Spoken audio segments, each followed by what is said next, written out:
అందరికి నమస్తే దోస్తులు, ఎట్లున్నారు? అంత నింబలమేనా? నేనైతే ఎక్దం బిందాస్ గట్లనే కిరాకున్నా. రైట్, మరి మీ అందరి గురించి అయితే గీయాల మంచి ముచ్చట పెట్టనీకో అక్కనైతే పట్టుకొచ్చిన. అక్క ఎవరు ఏందంటే గీయాల రేపు ఆడోళ్ళు అయితే ఇంటైన ఒక్క మాట అనగానే ఇక నేను ఉండయ్యా మా అమ్మగారింటి కోత అని చెప్పేసి అలిగిపోయేటోళ్ళు చాలా మంది ఉన్నారు. కానీ ఈ అక్క సోషల్ మీడియాలో మొత్తం మీద లేడీ సింగం లెక్క ఎవడేం తప్పు చేసినా కూడా పొట్టు పొట్టు అడుచుకుంటుంది. ఇంతకు ఈ అక్క ఎవరు, యాడ పుట్టింది, యాడ పెరిగింది, మరి గిన్ని మాటలు తిట్టనిక గింత ధైర్యంగా ముందుకు రానిక అసలు ధైర్యం అనేది ఏడుకేళ్ళు వస్తుంది. అడుచుకునే ప్రయత్నం చేస్తా. అక్కనైతే చూపించబోతున్నా. అక్క నమస్తే. నమస్తే. ఏం పేరు అక్క? పావని అన్న పేరు. ఈ పావని అని పేరు పెట్టుకుంటోలే ఇంతున్నట్టుంది. ఇంకొక పావని గౌడ్ ఏమో అక్కడ బీఆర్ఎస్ పార్టీ నుంచి దుమ్ము రేపుతుంది. ఈ అక్క ఏ పార్టీకి సంబంధం లేదు, కానీ ఎవరేం అన్యాయం చేసినా కూడా వేసుకునే ఇన్స్టాగ్రామ్ లో చంపుతుంది అడుచుకుంటా. మరి ఇంతకు అక్క ఎవరు, యాడికెళ్ళి వచ్చింది, ఏ ఊర్లో పుట్టింది? చెప్పాలక్క, ఎట్లున్నావు? బాగా మస్తున్నా. మంచిగా ఉన్నావు. ఏ ఊరు అక్క ఇంతకు మీది? అమ్మ వాళ్ళది చింతపల్లి దగ్గర మా వర్కాల. అత్తయ్య వాళ్ళది మాడుగుల దగ్గర కలకొండ. అత్తయ్య వాళ్ళది మాడుగుల. అంటే అమ్మ వాళ్ళు అనగానే అమ్మనాయన గుర్తు వస్తారు. ఇంతకు అమ్మ పేరు ఏం పేరు, నాయన పేరు ఏం పేరు? నాన్న పేరు యాదయ్య, అమ్మ పేరు బొజ్జమ్మ. మంచిగా అమ్మ నాయన చాలా బాగుంది. ఎంతమంది మీరు అక్క చెల్లెలు అన్నదమ్ములు? 2 అన్నలు, ఒక తమ్ముడు, నేను ఒక్కదాన్ని అమ్మాయిని. ఒక్కదానివే, అందుకే ఇంత గట్టిగా ఉన్నావు.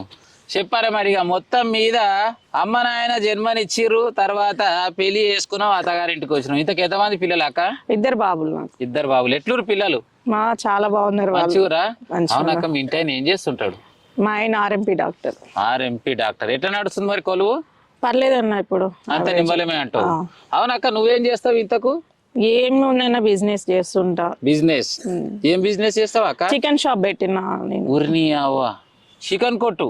అక్కని గుర్తు పట్టంగానే నిజంగా ఇన్స్టాగ్రామ్ లో చూసిన గీయాలి రేపు మొగోళ్ళే చికెన్ షాప్ లో చేయాలంటే ఇసి నేనేడ కొడతా అని చెప్పేసి లెస్స సోకులు పడుతారు కదా చాలా మంది. వాస్తవానికి కూడా చెప్పాలంటే గీళ్ళకి గొంగడి సీన ఇంత మంచిగా ఏంటంటే కారణం చికెన్ కొట్టు పెట్టుకొనే 12 ఏళ్ళు మంచిగా చికెన్ కొట్టి పైక మంచిగా సంపాదించిన. వాళ్ళు ఊకనే కాదయ్యో ఒకంతో ఏం కాదు, ఇంటోళ్ళు కావాలి. మా ఇంటి ఆమె చేసింది, మా అమ్మ చేసింది, అందరు సపోర్ట్ ఉంది కాబట్టి గీడ దాకా వచ్చిన. అక్క మొత్తం మీద ఒక మహిళగా చికెన్ షాప్ నడిపిస్తున్నా అంటున్నావు. ఇప్పుడు చికెన్ షాప్ నడిపించాలంటే ఇది మామూలు మాట కాదు. అసలు పని ఎట్లా నేర్చుకున్నావు? అసలు ఎందుకు చికెన్ షాపే నడిపించాలనిపించింది అక్క? నేను ఫస్ట్ కోవిడ్ వచ్చినప్పుడు మా ఇంటి పక్కల నందిల్స్ రోడ్ నెంబర్ 14 లో చికెన్ షాప్ అబ్బాయి అమ్ముతున్నాడు. అమ్ముతుంటే నేను అప్పుడు ఖాళీగానే ఉన్నా అని చెప్పేసి నాకు ఆ వర్క్ రాదు. అసలు దాని గురించి నాకు తెలియదు. చికెన్ తినంత వరకు తప్ప దాన్ని కొట్టడం తెలియదు. దాని గురించి నాకు ఏది తెలియదు. అమ్ముతున్నా అంటే సరే అని చెప్పేసి 1,50,000 పెట్టి మొత్తం మెటీరియల్ అది మొత్తం షాప్ తో సహా తీసుకున్నా. షాప్ మొత్తం కొన్నావు? మొత్తం తీసుకున్న తర్వాత వర్కర్స్ ని పెట్టినాక అసలు కథ అప్పుడు మొదలైంది నాకు. అసలు వర్కర్లు రావట్లేదు, షాపు క్లోజ్ అవుతుంది, ఏం చేయాలో అర్థం కాక వాడిని బట్టలాడేదని చెప్పేసి నేనే నేర్చుకొని నేనే రన్ చేయడం జరిగింది. దాని తర్వాత కోవిడ్ వచ్చి ఇక్కడ నందిల్స్ షాప్ తీసేసి ఐట్నార్లో వెళ్ళిపోయినాము. మీరుపేట నందిల్స్ అదే మొత్తం మీదిగా పని నేర్చుకున్నావు, ఇక దందా షురు చేసేసినావు. అంటే వాళ్ళనే అడిగేది ఊకే అని చెప్పేసి మనం నేర్చుకుంటే మన దగ్గరనే 10 మంది పని చేస్తారు. ఇప్పుడు వర్కర్ వస్తేనే షాప్ ఓపెన్ ఉంటది, వర్కర్ రాకపోతే క్లోజ్ ఉంటుంది అని చెప్పేసి నేనే నేర్చుకున్నా. విన్నారా? ఏదైనా కూడా 10 పనులు నేర్చుకుంటే బతకనిక ఈజీ అని చెప్పేసి అక్క మాటల్లో అయితే తెలుసుకున్నాం కదా. మరి ఈడికెళ్ళి హైత్ నగర్ షిఫ్ట్ చేయాల్సినటువంటి అవసరం ఏముందంటే ఈడ షాప్ ఉన్నదా, దీన్ని తీసేసినావా? షాప్ ఇక్కడ తీసేసిన నేను. కోవిడ్ వచ్చిందని షాప్ తీసేసి అక్కడ వెళ్ళిపోయినాము. ఐట్నార్ లో మళ్ళీ అక్కడ షాప్ ఓపెనింగ్ అయిపోయింది. రియల్ ఎస్టేట్, ఫైనాన్స్ అన్ని. ఇది ఒక్కటని ఏం కాదు, ఒక దంద కాదు ఇంకొక 2 దందలు యాడ్ చేసి జబర్దస్త్ నడిపిస్తున్నా. అంతే, ఒక్కటి చేయాల్సిన పని లేదు. ఒకరి మీద మనం డిపెండ్ కాకుండా పెడితే అంతే చాలు. రైట్. మరి అక్క ముచ్చట అయితే గిట్ ఉంది. అసలైనా ముచ్చటకు వద్దాం అనుకుంటున్నాక. అవునక్క, మరి ఈ సోషల్ మీడియాలో ఇన్స్టాగ్రామ్ అని చెప్పేసి చాలా మంది కూడా ఈ మధ్య ఇన్స్టాగ్రామ్ లేని వాళ్ళు అయితే లేరు. మరి ఇన్స్టాగ్రామ్ పెట్టాలని ఎందుకు అనిపించింది? ఆ ఇన్స్టాగ్రామ్ పెట్టినాక ఎవరు తప్పు చేసాలని పొట్టు తిడుతున్నావు అక్క. నీకు అంత ధైర్యం యాడికెళ్ళి వచ్చింది, ఎట్లొచ్చింది? అసలు ఇన్స్టాగ్రామ్ ఎట్లా షురు చేసినావు? ఇన్స్టాగ్రామ్ అనేది ఇంతకు ముందుకు నాకు యూట్యూబ్ కానీ ఇన్స్టాగ్రామ్ కానీ చూడడం తప్ప వాడడం నాకు తెలియదు. నాకు రీసెంట్గా ఒక 1 year బ్యాక్ మా భూమి విషయంలో మా మామయ్యకి అన్యాయం జరిగింది. దానివల్ల మా మామయ్య క్యాన్సర్ వచ్చి చనిపోవడం జరిగింది. ఒక ఎంఆర్ఓ రిటైర్ అయిపోయిన ఎంఆర్ఓ సంతకం పెట్టడం వల్ల పాస్బుక్ వచ్చింది. ఓన్లీ ఆన్లైన్ లో ఎక్కలేదు, జస్ట్ అంతే. ఆన్లైన్ ఎక్కకపోవడం ద్వారా అందరి చుట్టూ మా మామయ్య తిరిగిండు. కలెక్టర్ దగ్గరికి వెళ్ళిండు, ఎంఆర్ఓ దగ్గరికి వెళ్ళిండు, ఎంపీ దగ్గరికి వెళ్ళిండు, ప్రతి ఒక్కరి దగ్గరికి తిరిగి తిరిగి అలసిపోయిండు. ఇంకా అలసిపోయినప్పుడు కూడా ఆయన ఏమైంది, ఫుడ్ తినక క్యాన్సర్ వచ్చింది ఆయనకి. క్యాన్సర్ వచ్చి రీసెంట్ గా చనిపోవడం జరిగింది ఆయన. అప్పటి నుంచి నేను ఫిక్స్ అయిపోయినా, లంచానికి మాత్రమే ప్రతి ఒక్కరు సపోర్ట్ చేస్తున్నారు. న్యాయానికి ఇవాళ రేపు దినం లేదు. ఎంతమంది ఈ రోజు ఒక ఎంఆర్ఓ సంతకానికి రాష్ట్రపతి అయినా ఎవడైనా సరే వచ్చి నిలబడాల్సిందే అంత ఉంది. ఈ దళిద్రం ఉండగొడుకులు ఏం చేశారంటే లంచం అంతే. మళ్ళీ వీళ్ళకి ఇంకా డైరెక్ట్ తీసుకోడు సంసారి, కింద వానికి ఇంకో తోకలు ఉంటారు, అసిస్టెంట్లు చేసేదే లక్కోర్ పని అని వాడు మర్చిపోతున్నాడు. మళ్ళీ అసిస్టెంట్లు అమ్మ ఫోన్ పేలు నాకు వద్దు, నేను పూజారిని, నేను అసలు ఏం తీర్థం ముచ్చుకోను అన్నట్టు చెప్తాడు. వాడు చేసేది చేస్తాడు. అట్లా కూడా కొన్ని లక్షలు పోగొట్టుకున్నాం మేము. అట్లా కూడా కళ్ళకుర్తి కోట్ల వెంకటరెడ్డి అని ఉంటాడు. 10 లక్షల దాకా మా మామయ్యని పిచ్చోని చేసి ఈ 50 లక్షలు తీసుకొని 50,000 దే, ఈ 10,000 దే, 20,000 దే, రాములు ₹1,00,000 దేనికి న్యాయం చేస్తా, ఆ కోట్లు వేసిన ఈ కోట్లు వేసిన అని అట్లా మోసపోయిండు. దానివల్ల నేను పెట్టడం జరిగింది. దానివల్ల నేను ఈ రోజు బయటికి రావడానికి మెయిన్ రీజన్ అదే. అంటే ఒక ఎంఆర్ఓ రిటైర్ అయ్యే సమయంలో ఒక దొంగ శతకం పెట్టి భూమిని తినేసిండు, మందికి పోయేటట్టు చేసిండు. విన్నారా ఓ అధికారులారా, కలెక్టర్ కావచ్చు, ఎంఆర్ కావచ్చు, కమిషనర్ కావచ్చు, ఎవడు చూస్తుండు ఏముందన్నా ఒక్క సంతకమ్మేగా పక్కని కొంప ముంచి అది చేసిరనుకో, ఎన్నడో ఒక రోజు మీ పెళ్ళిళ్ళు కూడా గిట్టనే అవుతాయి. మొత్తం మీద ఇవాళ అక్క బయటకు వచ్చిందంటే గీసుంటే అన్యాయం జరిగింది కాబట్టి వచ్చింది. ఈ ముచ్చట అయితే తిట్టుంది. అవునాక నినమొన గాక సిగమవుతుంది గాక ఏం చెప్పినా కూడా మొత్తం నా చేతుల్నే ఉందని చెప్పేసి గాకనేమో మొత్తం చెప్తుంటే గాకను కూడా పొట్టు అడుచుకోవాలని ఎందుకు అనిపించింది అక్క నీకు? మణిదీపేశ్వర్ అని ఎక్కడి నుంచి ఉంది? నేను 30 సంవత్సరాలు అవుతుంది. మేము కుమ్మరోళ్ళము. మాకు తెలియని దేవుడు ఏ నుంచి వచ్చింది మణిదీపేశ్వర్ అని? ఏ నుంచి వచ్చింది మాకు చూపియాలి కదా. ఇప్పుడు ఎల్లా మేడ పుట్టింది అంటే పలానా దగ్గర పుట్టింది, వాళ్ళ అయ్యోరు వాళ్ళ అమ్మోరు అని ఉంటారు. మణిదీపేశ్వరం అని ఎవరు కట్టినారు? వాళ్ళ అమ్మని అయినది. ఏడ పుట్టింది, ఏ ఊర్లో పుట్టింది అడిగితే సమాధానం చెప్పట్లేదు. మాకు చెప్పాలి కదా. ఇప్పుడు మేము కుమ్మరోళ్ళం, మేము ఏ అమ్మవారి కాడికి పోయినా కానీ మెచ్చుతారు. మేము లేని ఏ పూజలు వెళ్ళవు. మరి మాకు తెలియని దేవుడు నీకే నుంచి వచ్చిండు? ఇప్పుడు ప్రజలను నేను మోసం చేయాలనే కదా, నువ్వు సంపాదించుకోవడానికే కదా. ఇప్పుడు దొంగ ఫాస్టర్లు ఉన్నట్టుగా, దొంగ పూజారులు ఉన్నట్టుగా ఇది ఒకటి వచ్చింది. వీడికే సమాజం సంకనాగిపోతుంది అంటే ఈ రోజు సన్నాసి ముందు వచ్చింది బయటికి. ఎంత మందిని మోసం చేసి కొన్ని లక్షలు సంపాదించుకుంది. ఒక్క 2-3 నెలలనే ఒక అమ్మాయికి అయితే ప్రభాస్ తోటి పెళ్లి చేశాను, 150,000 తీసుకుంది. అంటే హీరో తోటి పెళ్లి చేస్తా కూడా ఇట్లా పైసలు ఇచ్చేటోళ్ళు అది ఇచ్చింది ఎంత పిచ్చి ముండనో అర్థం కావట్లేదు. 150,000 ఫోన్ పే చేసింది. పోయి ఫోన్ పే చేసింది. ప్రూఫ్ అయితే దొరికిపోతుంది, చూపించింది కదా.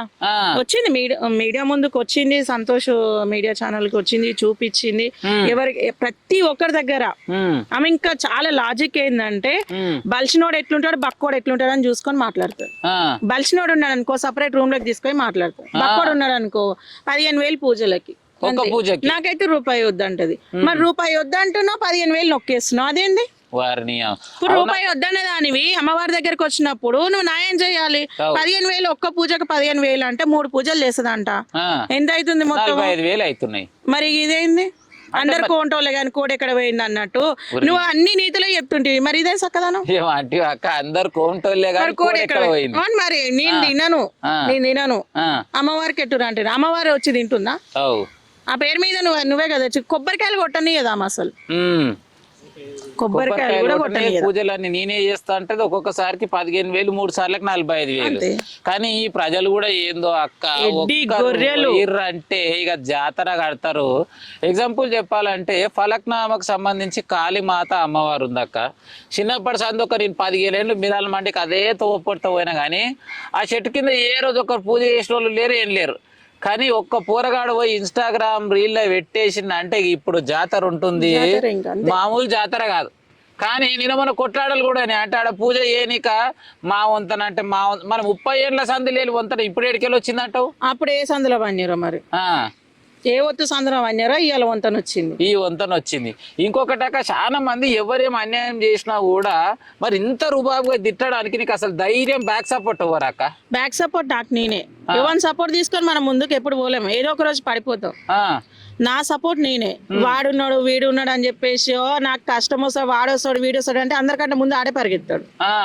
ఇప్పుడు నాకు నా అన్నదమ్ములు ఉన్నారు, నాకు కష్టం వస్తే నా అన్నదమ్ములు వస్తారు అంటాం. నాకు కష్టం వచ్చింది అనుకో, వాడే ముందుగా పారిపోతాడు. ఎవరిని చూసుకొని మనం ఎప్పుడు ఎగరొద్దు, మనల్ని చూసుకొని మనం ఎగిరినాం అనుకో, పాడతాం లేస్తాం అంతే. అంటే వాస్తవానికి అయితే ఇప్పుడు సోషల్ మీడియాలో ఏదున్నా కూడా ఒక అన్యాయం జరిగిందంటే ఒక మాట రూపంలో స్పందించాలని చెప్పేసి మీరు ముందుకు వస్తారు. అంటే చాలా మంది మహిళలు ఉన్నారు కదా, ఈ మహిళలందరూ చిన్న చిన్న సంఘటనలు జరిగితే బాధపడి సూసైడ్లు చేసుకుంటారు. చెప్పకుండా ఎట్లా అంటే ఘోరమైన టైప్ ఆఫ్ చేసుకుంటారు. వాళ్ళకి ఏం సందేశం ఇస్తావు అక్క నువ్వు? సావడం ఎందుకు, టైం వచ్చినప్పుడు ఏదో ఒక రూపంలో మనం చేస్తాము. అప్పులు ఎక్కువైనాయనా, ఇబ్బందులు అయినాయనా, లేకపోతే మోడు కొట్టినా, అత్త కొట్టినా అని చేస్తారు. మీరు చేస్తే ఏమైనా భూమి ఏమైనా ఆగిపోతుందా? దేశాని కోసం పోరాడిన వాళ్ళు చేస్తేనే ఇప్పటివరకు ఏది అయిపోలేదు. మీరెంత మేమెంత, సావాల్సిన అవసరం లేదు. వీలైనంత వరకు పోరాడాలి అంతే తప్ప నేను చేస్తా అంటే నువ్వు చేస్తా ఒరిగేది ఏం లేదు. నీ అమ్మ కడుపు మాడి నువ్వే చేస్తావు. ఎవ్వరికేం ఒరిగేది ఏం లేదు, ఎవరికి ఇబ్బంది అయ్యేది. మరీ దారుణంగా 10th ఫెయిల్ అయిపోయినా సావడమే, ఇబ్బంది అయిందని సావడమే, ప్రతి ఒక్క దాంట్లో సావడం ఒక ఫ్యాషన్ అయిపోయింది. మళ్ళీ పోయి వస్తామనుకుంటారేమో వీళ్ళు. విన్నారా, దేవుడిచ్చినటువంటి జన్మ ఒకటేసారి. ఆ ఉన్నన్ని రోజులు కష్టమున్నా నష్టమున్నా ఏదున్నా నిలబడి పోరాడాలి తప్ప ఎవరు చేసుకొని పోతా మనం పోసుకొని నువ్వే పోతావట. నేను చెప్పలే, అక్కనే చెప్పింది. మన తల్లి కడుపులో మనం పోసుకొని మనమే పోతాము. చేసుకున్నాడు ఆగమవుతాడా? ఎవడు కాదు, మనమే. మళ్ళీ చూసి వరకు 2 నెలల కల్లా కొత్త పిల్ల వస్తాడు. ఆడు ఊకుంటాడా? ఎట్లా ఆడోడు ఊకోడు, ఇద్దరు ఊకోరు. అంతే కదా, ఎవరు ఊకోరు ఈ జనరేషన్ లో, ఎవడు ఊకోడు. ఈ ముచ్చట అయితే మంచిగానే ఉందాక. మరి ఇక రాజకీయంలోకి పోతే, ఎందుకంటే నేను మన రాజకీయ నాయకులను కూడా గట్టిగానే వేసుకున్నావు. కేసీఆర్ గురించి చెప్పమంటే ఒక 2 ముచ్చట్లు ఏం చెప్తావు అక్క? కేసీఆర్ గురించి 2 ముచ్చట్లు చెప్పాలంటే, సగం అలాలు సగం ముడతారు. సగం అలాలు చేసిండు, సగం ముడతారు చేసిండు. సగం మంచిగా చేసిండు. ఈ భూమి ధరని పెట్టి కొన్ని లక్షల మందికి నష్టం చేసిండు కేసీఆర్. ఈ రోజు ఇంత మంది కొట్టుకోవడానికి, ఇంతగానో ఇబ్బంది పడడానికి దానికి మెయిన్ రీజన్ కేసీఆర్. భూముల రేట్లు పెంచిండు, కబ్జాలు జరిగినాయి, అచ్చలు జరిగినాయి, ఆడబిడ్డలు ఇంటికి రాకుండా అయిపోయారు. ఆయన బిడ్డ రాకుండా అయింది, మేము కూడా పోకుండా అవుతున్నాం. భూముల విషయంలో కానీ కొన్ని వేల మంది చచ్చిపోయారు. ఎంత మంది కొట్టుకొని చచ్చిపోయారు? నువ్వు రియల్ ఎస్టేట్ పెంచినవు, నేను పెంచుతా అన్నావు, పోయి ఆకాశానికి పెంచినావు, పోయి ఫామ్ హౌస్ లో పోయి పడ్డావు. ఈతలోడు కొట్టుకొని లాక్కోలేక పిక్కోలేక 10 ఏళ్ల నుంచి తిరిగి ఈ రోజు నాకే నష్టం జరిగింది. పోనీ ఇప్పుడు వచ్చిన ప్రభుత్వంలో ఉన్న ఏ ఒక్క ముండగొడకైనా స్పందిస్తాడంటే, మా కలకుర్తి కాన్స్టిట్యున్సీ కసిరెడ్డి అయితే వానికి బీఆర్ఎస్ మీద అసహ్యం వేసి వానికి ఓట్లేసి గెలిపించారు తప్ప ఆ పొట్టడానికి ఓట్లు వేసుకోవడం లేడు. అంతేనా? చాలా మంచి లీడర్, ప్రజలకు బాగా చేస్తారని అంటారు. ఏం కట్టలు కట్టిండు, ఏం వేసిండు? రోడ్లు వేసిండా, నీళ్లు తెచ్చిండా, లేకపోతే కుంటోళ్ళకి గానీ గుడ్డోళ్ళకి గానీ మనం సాయం చేసిన పాపన పోయిండు? ఎవరికి చేయలేదు. అసలు ఇప్పటి వరకు ఊర్లలోకి వస్తే వాడు లేదా అక్క, బీరప్ప కాడికి వచ్చిండు, బీర్లోళ్ళు అందరు కలిసి ఎమ్మెల్యే వచ్చాడు మైకులే చెప్తా. ఆఖరికిగా ఈయన ఇచ్చింది ఎంతనో తెలుసా? నిజంగా అక్క, నువ్వు నవ్వుతావు నేను చెప్తే. 111 రూపాయలు ఇచ్చిండు. సాలని పెళ్లి కట్నం వేసిన పట్టు. అంతేనా? మరి చాలు ఇక ఎమ్మెల్యేలు తయారయ్యారు. పెళ్లి కట్నం వేసిన పెళ్లికి రాలేదు. వీళ్ళ ముచ్చట చెప్తే గిట్లుంది. మరి ట్రెండింగ్లు ఉండు కదా మొత్తం మీద. కేసీఆర్ ఏం చేయలే, సగం నాశనం చేసిండు, సగం మంచిగా చేసిండు. ఇంతవరకు ఆయన తీసిరు, బొంతలో పెట్టిర్రు. మళ్ళీ ఇప్పుడు ఇక నిన్న మొన్న వచ్చిండు కదా మన రేవంత్ రెడ్డి సారు. మరి రేవంత్ రెడ్డి సార్ గురించి చెప్పాలంటే ఏం చెప్తాక 2 ముచ్చట్లు. రేవంత్ రెడ్డి గురించి చెప్పాలంటే ఫుట్బాల్, ఇంకా పనికిరాంది. ఆ ఫుట్బాల్ ఎందుకు పెట్టిండు? ఇప్పుడు రోడ్లు చక్కగా లేవు, ఊర్లలోకి ఏ ఒక్క కాడ నీళ్ళు వస్తలే, మంచి నీళ్ళు వస్తలేవు, కరెంటు లేవు. దిక్కుమల్ల ఫుట్బాల్ పెట్టిండు. ఆయన మనవన్ కోసమే పెట్టుకుండు. దేనికి పెట్టిండు? ఏం అవసరానికి పెట్టిండు? హాస్టల్లో పోయి చూడిపో, గవర్నమెంట్ స్కూళ్ళల్లో కానీ, హాస్టల్లో కానీ, కాలేజీలు కానీ ఒక్కొక్కరు కొట్టుక చేస్తారు. దాంట్లో ఈయన వరకు వెళ్ళట్లేదా? ఎందుకు ఇట్లాంటి చేతగానప్పుడు దిగిపోవాలంతే. చేతగాని రాజకీయం చేయొద్దు, లక్కో రాజకీయం చేయొద్దు, ఉన్న ప్రజలు లాగం చేయొద్దు. ఫ్రీ బస్సు పెట్టినో కొట్టుక చేస్తారు. ఫ్రీ బస్సు పెట్టే బదులు ముసలోళ్ళకి అవే 200 ఇవ్వచ్చు కదా. ఫ్రీ బస్సు పెట్టినో ఎందుకు పెట్టినో?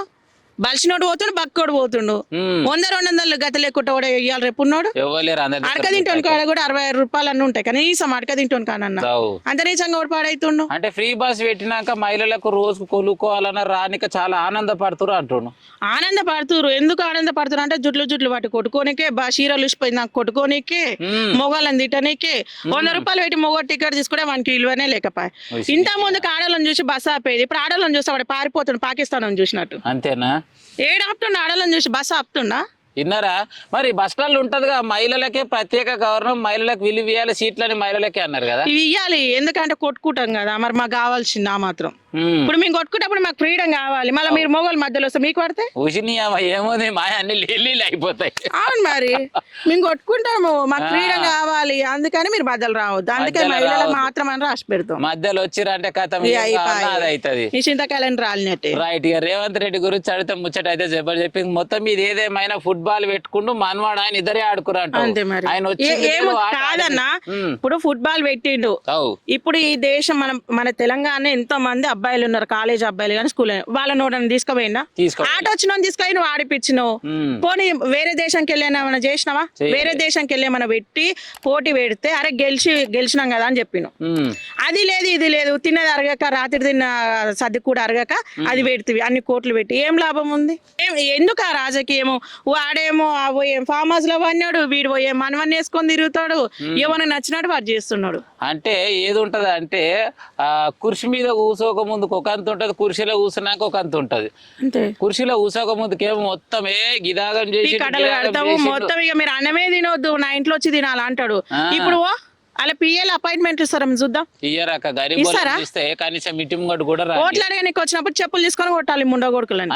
ఎవడు వచ్చినా గానీ బీసీల కోసం మేము పీక్తాము, కట్టలు కడతాము అని చెప్పేసి ప్రతి ఒక్కరు బీసీల కోసం కష్టపడ్డాము, అది చేసినాము అన్నారు. ఇలా ఓట్లు వేసినాక ఎక్కడ వేరు వీళ్ళంతా? ఇందిరమ్మ ఇల్లని ఇచ్చిండు, ఎంతమందికి ఇచ్చిండు? అని పార్టీలు ఉన్నోనికే ఇచ్చిండు. కేసీఆర్ ఏమో వాన్ సక్కర ఆకినోనికే కేసీఆర్ ఇచ్చిండు, వీన్ సక్కర ఆకినోని వీని ఇచ్చిండు. మధ్యలో ఉన్నోనికి ఏమొచ్చింది? మధ్యలో ఉన్న సంకరాకే పోయిండు గుండు సున్నా. మేము అది కట్టలు కడతాం, ఇది కట్టలు కడతాం, వాడే కట్టలు కట్టుకొని బ్యాంకులలో పెట్టుకుంటాడు.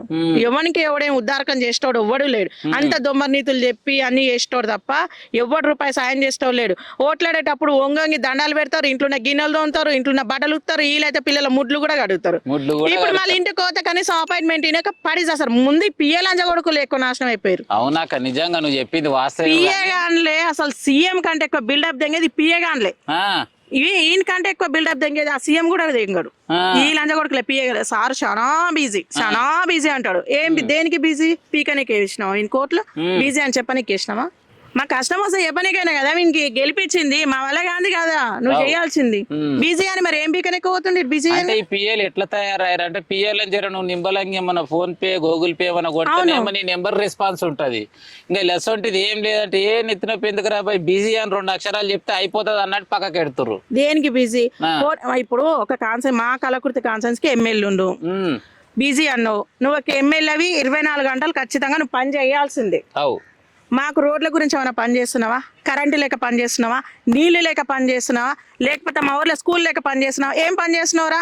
పనికిరాని 2 తుపాసి మీటింగ్లు పెడతావు, దొమ్మరదాని లేక మాటలు చెప్పేసి మళ్ళీ పత్తకులే కూడా కనిపించకుండా పోతావు. ఏమనంటే మా కాన్సెన్స్కి ఎమ్మెల్యే వచ్చింది, మా ఊరికి ఎమ్మెల్యే వచ్చింది. ఎందుకు వచ్చిందా అంటే వచ్చిందా లేదా, ఆధార్ వేసుకున్నా లేదా, స్కూల్లో కూడా పోయి ఆధార్ వేసుకొచ్చినట్టు వేస్తాడు. దానికే బిజీ.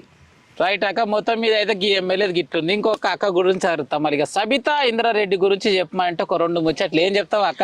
సబిత అక్క మన సాబ్దానాలు దాయినట్టే ఉంటది. ఏ పార్టీ లీడింగ్లు ఉంటే ఆ పార్టీలో కూడా ఆమె కొత్తే. ఆమెకి ఇప్పుడు ఈ పార్టీ లీడింగ్లు ఉంది అనుకో వస్తుంది, ఇవాళ రేపు మళ్ళీ కాంగ్రెస్ లోకి వస్తుందమ్మా. వస్తుందంటవా? ఆమెకు కొత్త ఏం కాదు. సబిత అక్కకు సాబ్దానాలు రాతే ఎట్లా అవుతా సమ్మగా అట్లా ఉంటది. ఆమెకు పార్టీలు మారడం పెద్ద కష్టం ఏం కాదు ఆమెకి. ఏం చేసిందామా? ఎవరికి అభివృద్ధి చేసింది? వాళ్ళ కాన్సెన్స్ లో బస్ యాక్సిడెంట్ అయ్యింది, అది అందరికి తెలుసు. ఇప్పటి వరకు ఏమైనా న్యాయం చేసిన పాపన పోయిందా? ఏమో ఇంటికి పోయినట్టు కూడా అయితే నాకైతే కనిపించలేదు. దేనికి? కాపోలు అందరు ఇంతే. ఈ కాపోలేదే రాజ్యం నడుస్తుంది. అప్పుడు దొరలు, ఇప్పుడు కాపోలు. ఎంత మందికి బీసీలకి దళిద్ర ముండ కొడుకులు సీట్లు ఇచ్చిరు? ఎంత మందికి ఇచ్చిరు? దళిద్రులు అసలైన దళిద్రులు వీళ్ళు. ఇలా మన ఓట్లు తీసుకొని పోయి అసెంబ్లీలో కూర్చొని గంజాయిలు దాక్కుంటా లంజలు వేసుకొని తిరుగుతారు చూడు, అసలైన దళిద్రులు వీళ్ళు. మేము బీసీల కోసం కష్టపడుతున్నాం అంటాడు. ఏ లంచ కొడుకు వచ్చింది బీసీల కోసం?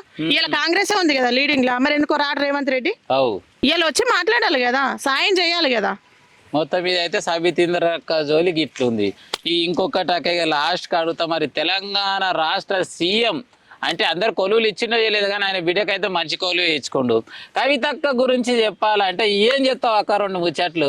కవితక్క గురించి చెప్పాలంటే ఆమె ఇప్పుడు తల్లిదండ్రుల నుంచి ఆమె విడిపోయింది. ఎందుకు విడిపోయింది అంటే లేనిపోయిన ఫోన్ ట్రాపింగ్ వల్ల అన్న చేసిన దళిద్ర పనికి ఫోన్ ట్రాపింగ్ వల్ల ఆమె బయటకు వచ్చేసింది. వచ్చిన తర్వాత కూడా మరి తండ్రి అయినా కానీ అన్న అయినా కానీ ఎవరైనా సరే ఎవరికైనా అమ్మ నాయన అన్నదమ్ముల తర్వాతనే ఏదైనా ఏ ఒక్క రోజు కూడా పిఎస్కి వెళ్ళిన పాపన నడిముక్కడు పోలేదు, వాని కొడుకు పోలేదు, ఎవరు పోలేదు. అరే నా బిడ్డ కదా అని వదిలేసిరు. దాని నుంచి పార్టీ నుంచి సస్పెండ్ చేసిరు. ఆమె ఫిక్స్ అయిపోయింది. ఆమె ఆ పార్టీలో ఉండి చూసే బయటకు వచ్చేసింది. బీసీలకు న్యాయం జరగట్లేదు, సరే నా వంతుగా నేను ఏమైనా ప్రయత్నం చేస్తాను వచ్చింది. చూడాలి అక్క ఎంతవరకు చేస్తుంది అనేది. ప్రతి ఒక్కరికి అవకాశం ఇచ్చినావు. ఎవరిని ఓనికి దోషినంత వాడు దోసుక తిన్నాడు. ఇది రండ రాజ్యం లత్కొర రాజ్యం అన్నట్టు దోసుక తిండే వాళ్ళ పని. ఇప్పుడు కవిత కదా ఇంకా పార్టీ అయితే ఆమె పెట్టలేదు. పెట్టిన తర్వాత చూడాలి ఆమె ఎంతవరకు చేస్తుంది అనేది. 100% అయితే చేస్తుంది. ఒక ఆడ మనిషి అర్థం చేసుకుంటే ఆమె వరకు అయితే ఆమె వర్షన్ వరకు అయితే చేసింది. ఇప్పుడు ఎవడు ఈ రాజకీయంలో నిజాయితీగా బతికినోడు? ఎవడు బతికింది? ఇవాళ రేవంత్ రెడ్డికి అన్ని వేల కోట్ల నుంచి వచ్చింది. మా ఊరి దగ్గరనే కదా అయినది. కొండారెడ్డి పెళ్లి మా ఊరి దగ్గరనే. మీ ఊరు పక్కనే? మా ఊరు పక్కనే. వాళ్ళ అత్తగారు ఊరు మా అత్తగారు ఊరు ఒకటే మాడుగుల. సీఎం కు దగ్గర ఊరు అంటారు నాయన. గీతక్క వాళ్ళది మాది ఒకటే ఊరు మాడుగుల. మరి ఈయన సంపాదించుకోలేదా? ఎవడైనా సంపాదించుకుంటాడు. ఇవాళ ఆమె సంపాదించుకుంటే అన్ని సెట్ అంటావు అంతే. దానికే విలువ ఉంది. దానికే విలువ ఉంది. ఈ రోజు ఆమె కూడా బయటకు వచ్చింది. నేను ప్రజలకు సాయం చేస్తాను. ఆ వంతుగా ఆమెకు ఒక అవకాశం ఇస్తారు. చేయనప్పుడు సేమ్ వీళ్ళ ముగ్గురిని ఒకడే కాడబెడతారు. విన్నారా? ఇంకొక ముచ్చట అడతాక, ఇక్కడ నా చేతిలో బంగారం ఉంది, ఇక్కడ 4 అన్నం మెతుకులు ఉన్నాయి. బంగారం గొప్పదని తీసుకుంటావా, అన్నం మెతుకులని అన్నమే గొప్ప? ఎందుకు అక్క? అన్నం తింటే ఏమన్నా దొరుకుతుంది, మరి బంగారం దొరకదు కదా. బంగారం తింటే అరిగించుకుంటావా? అరిగించుకో చూద్దాం. సరే బంగారమే తిని. ఇప్పుడు ఈ రోజు అన్నం పెట్టవు దీనికి, నువ్వు బంగారమే తినాలి. వద్దక్క, నాకు బంగారం ఏమవుతుంది, మా ఆమె కమ్మగొండి పెడుతుంది నాకు. మరి అదే కదా అన్నం నేను బతున్నా, బంగారం తినైతే అంటే ఇవాళ రేపు పబ్లిక్ ఎట్లున్నారు అంటే బంగారం చూసుకున్నాకేం మర్యాదలు చేస్తారు. బంగారం గింగారం లేకుండా మంచిగా ఉండి ఎవరిని ముంచకుండా నీట్ గా పోయినాకేమో కనీసం కుర్చీలు కూడా వేసుకుంటలేరు. అని కుర్చీ లేకపోయినా దేవుడు వేస్తాడానికి. దేవుడు వేస్తాడు. నీతిగా నిజాయితీగా బతికినోనికి ఏడికి పోయినా అన్నం దొరుకుతుంది. ఏడికి పోయినా. ఈ రోజు కేసీఆర్ తెలంగాణ కోసం ఎంతో కష్టపడ్డాడు, ఉద్యమాలు చేసిన అని చెప్తారు. ఇవాళ ఫామ్ హౌస్ నుంచి ఎందుకు బయటకు వస్తలేడు? మొహం లేదు ఆయనకి. కొడుకు వల్ల అవమానపడ్డాడు. ఈ రోజు నా బిడ్డను నేను దూరం చేసుకున్నా, ఏ మొహం పెట్టుకొని నేను ఇలా బయటకు వచ్చి మాట్లాడాలని రావట్లేదు. అంత పెద్ద సీఎంకి ఆ గతి తప్పలేదు, మామూలు మనుషులకు తప్పదా? విన్నారా? ఏదేమైనా కూడా నష్టం రోజులే నడుస్తుంది. మీ టైం అయిపోయిందంటే ఏం చేయలేరు అని చెప్పేసి మన అక్క చెప్పింది. అక్క ఇక లాస్ట్కి అడుగుతా, మరిగా ఇంతమంది మా ఛానల్ చూస్తున్నారు, డిఎస్కే న్యూస్ ఛానల్ని. ఈ ఛానల్ చూస్తున్నటువంటి ప్రతి అక్కకి, అన్నకి, తమ్మునికి మీరు ఇచ్చేటువంటి అమూల్యమైన సందేశం ఏమిస్తావు అక్క? 10 మందికి సపోర్ట్ చేసే, 10 మందికి మంచి చేసే వాళ్ళకి, 10 మందికి మంచి చూపించే వాళ్ళకి మనం ఎప్పుడైనా సపోర్ట్ చేయాలి. పనికిరాని యూస్, పనికిరాని కంటెంట్లు విని వాళ్ళని వైరల్ చేసి దరిద్రమైన చెత్త అంతా చూసి ఆ పూసలు అమ్ముకునే దాన్ని ఏమో అప్పుడు హైలైట్ చేసిరు. ఇప్పుడే మేడాడని ఇంకో మేడాన్ని హైలైట్ చేసిరు. అది కాదు, 10 మందికి ఏదైతే పనికి వస్తుందో దానికి సాయం చేయండి. ఈరోజు 10 మందికి పనికి వచ్చేది చేస్తుండే కాబట్టి మీరు ఖచ్చితంగా సపోర్ట్ చేయండి. మీ నుంచి అయితే డబ్బులు అయితే అడగట్లేదు కదా, మీ ఆస్తులు అయితే అడగట్లేదు కదా, సపోర్టే కదా. దయచేసి చేయాలని ప్రతి ఒక్కరిని రిక్వెస్ట్ చేస్తున్నా. ఇప్పుడు మీరు చేసేదాన్ని బట్టి 10 మందికి తెలుస్తుంది ఏదైనా. ఇంత ముందుకైతే ఒక పేపర్ రాసో లేకపోతే ఫోన్లు చేసో చెప్పాల్సి వచ్చేది. ఇప్పుడు అట్లా కాదు, సోషల్ మీడియా. మీరు చేసేదాన్ని బట్టే 10 మందికి పనికి వస్తుంది. ఇట్లా చేయకనే 10 మంది పనికిరాని. ఇవాళ మణిదీపేశ్వరి ఎంత మందిని మోసం చేసింది, ఎంత మందిని చీట్ చేసింది, కొన్ని లక్షలు సంపాదించి ఆ ఇల్లు కట్టింది. ఇప్పుడు ఈ మీడియా ఛానల్ కి మీరు సపోర్ట్ చేయబట్టే కదా ఇలా బయటికి తీసుకొచ్చింది. ప్రతి ఒక్కరు కూడా మీరు సపోర్ట్ చేస్తే మీకు తెలియంది మీరు వెళ్ళండి, ప్రతి ఒక్కరు సాయం చేస్తారు. అన్న చాలా వరకు అయితే నేను వ్యూస్ అది వీడియోస్ అయితే చూడడం జరిగింది, మంచిగా ఉంది. ప్రతి ఒక్కరు సపోర్ట్ చేయండి అని నేనైతే రిక్వెస్ట్గా చెప్తున్నా ప్రతి ఒక్కరికి. రైట్ అక్క, ఏమనుకో, ఒక్క క్వశ్చన్ అయితే అడుగుదాం అనుకుంటున్నా. మరి చాలా మంది ఇన్ఫ్లుయెన్సర్లు ఇన్స్టాగ్రామ్లో ఒక ఆయన ప్లాట్ 100 రూపాయలకు, ఒక ఆయన బైక్, ఒక ఆయన ఇంకో బెంజ్ కారు, ఒక ఆయన ఫార్చునర్ 100 రూపాయలకే తీసుకోరని చెప్పేసి లక్కీ డ్రాలు పెడుతారు. ఇటువంటి లక్కీ డ్రాల గురించి చెప్పమంటే ఏం చెప్తావు అక్క? ఒక్క ముచ్చట. ఈ ఫ్లాట్లు, ఈ కార్లు పెట్టింది అనుకంటే అని పెళ్ళాను, మన అమ్మనో మన చెల్లెనో పెట్టాలి. ఉషిని అవ్వ. అరే మీరు ఫ్లాట్లు పెట్టడానికి, కార్లు పెట్టడానికి, ఇవన్నీ పెట్టడానికి అమ్మాని కొడుకోవారా? వాడు కూడా పెట్టలేదు ఇప్పటి వరకు. లట్కోరు శాస్త్రాలు చేసుకుంటా. నిన్నమన్నోడు పెళ్ళాన్ని సెంచర్ కొట్టించింది చూడు, అట్లా బతుకురి. నిన్నమన్నోడు పెళ్ళాన్ని సెంచర్ కొట్టించిండు కదా 100 మంది తోటి, అట్లా పెట్టుకోరి. సిగ్గు ఉండాలి. లంజగొడుకులారా, మీకు పని చేత కాక, కష్టం చేత కాక, ఇదోటి లాటరీ అదే ఏడో నేరా మీ కాడ. మీ కర్మ బాగాలేకనే, మీ బతుకు బాగాలేకనే అడక తింటారు. అరే హైదరాబాద్ లో మస్తు సిగ్నల్ ఉన్నాయి, రోజుకొక సిగ్నల్ కడిగిన పుష్కలం పైసలు, పుష్కలము. ఒక గిన్నె తీసుకొని ఆడుకోరు, సిగ్గుశరం లేకుండా నాకు ఫాలో చేయండి, నా పేలంకాడికి రాండి, నేను బయట ఉంటా అన్నట్టు సిగ్గుశరం లేకుండా చెప్తున్నారు. ఏ నుంచి ఇస్తారా? మీ కొంపలే సరిగా లేవు, మీ బతుకులే సక్కగా లేవు. ఇంతగానో ప్రజల్ని మోసం చేస్తున్నారు. ప్రతి ఒక్కరిని పట్టించి నేను బట్టలు ఇప్పది అన్నాలి. ఇవి నమ్మేటోళ్ళకి సిగ్గులేదు అసలు. చదువుకున్న వాళ్ళు కూడా నీచంగా అయిపోయారు అన్న. చదువురానోడు అయితే ఏమో ఎడ్డోడు నమ్మిండంటే అది వేరు. చదువుకున్న ఏమైతుందంటే 99 రూపాయలుగా కొడితే ఒకవేళ లకిట్రా జరిగినట్టు నాకు ఫార్చునర్ కార్ వస్తుంది అని చెప్పేసి అట్లా లక్షల మంది కొడుతున్నారు. కొంచెం అనే తెలివి ఉండాలి. ఎట్టిస్తాడు ఇప్పుడు లక్షల మంది కొడతాడు. అన్నిట్లలో ఒక్కనికే వస్తుంది. మరి నీ పైసలు పోయినట్టే కదా. పోయినట్టే. అది ఇంట్లో పిల్లం అడుగుతావా, అమ్మ అడుగుతావా? పిల్లం అడిగితే అందుకే అది ఇంకోనేంటో పోతుంది. అందుకే ఇంకోనేంటో వద్దు నాయన, మా అక్కని ఏం కదిలిచ్చినా కూడా ఆగమాగా ఉంది. రైట్ అక్క, మొత్తం మీద నీ విలువైన సమయం ఇచ్చి మరి ఇంత దూరం వచ్చి చక్కటి సందేశం తెలియజేసినావు. ఏదేమైనా కూడా గీయాలటి నుంచి మా పావనక్కని మా ఛానల్ని నేను యాంకర్ పెట్టుకుందామని ఫిక్స్ అయిపోయినా. ఎందుకంటే దమ్ము ధైర్యం ఉండి ప్రశ్నించనిక సిద్ధంగా ఉంది కాబట్టి ఇప్పటిసారి మా పావనక్కని నాయంబడే మరి యాంకర్గా రెడీ చేస్తా. అక్క మరి శనివారం దాకా ఇంత మంచి సమయం ఇచ్చి వచ్చి చక్కటి సందేశం తెలియజేసినందుకు ఉంటామాలిగా. మనం ప్రేక్షక దేవుళ్ళకి చెప్పవా ఛానల్ని సబ్స్క్రైబ్ చేసుకోమని? ప్రతి ఒక్కరు అన్న ఛానల్ కి సపోర్ట్ చేయమని అందరికి రిక్వెస్ట్ గా చెప్తున్నాం.